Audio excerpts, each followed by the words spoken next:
زندگی کا تقاضا ہے کہ آپ اپنے اندر ایک بہترین تبدیلی پیدا کریں اور دنیا کو دکھائیں کہ آپ کوئی عام انسان نہیں بلکہ بہترین انسان ہیں۔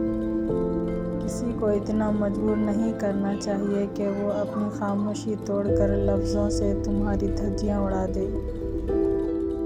تیرے یتیم کیے ہوئے ہم تاحیات لاوارث کی طرح بھٹکیں گے۔ خواہش اور چاہ میں بڑا فرق ہے۔ خواہش انسان کو گھمنڈی کر دیتی ہے، چاہ انسان کو مٹی کر دیتی ہے۔ جو لوگ اپنے مخلص رشتوں کو چھوڑ کر یہاں وہاں رشتے ڈھونڈتے ہیں، ان کو آخر میں خود کے جیسے ہی لوگ ملتے ہیں۔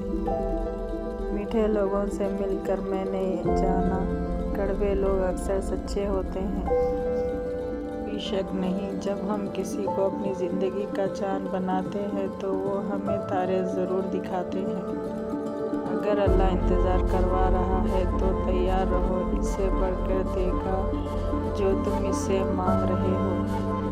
کبھی کبھی تکلیف اتنی ہوتی ہے کہ اللہ کے علاوہ کسی سے بات کرنے کا دل نہیں کرتا۔ انسان غیر ذمہ دار بھی تب تک ہوتا ہے جب تک اسے پتہ ہوتا ہے کہ سنبھالنے والے ذمہ دار ہاتھ موجود ہے۔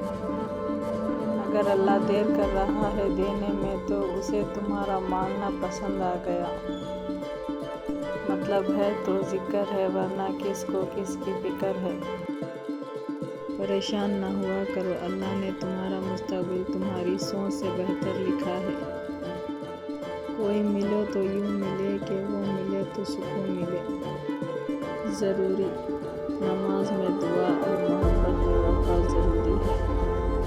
تعلقات کو بس اس مقام تک رکھیے، کسی کو چھوڑنا پڑ جائے تو مرے نہ کوئی۔ میسر کی قدر ہی نہیں، لا حاصل کو ترستے ہیں لوگ۔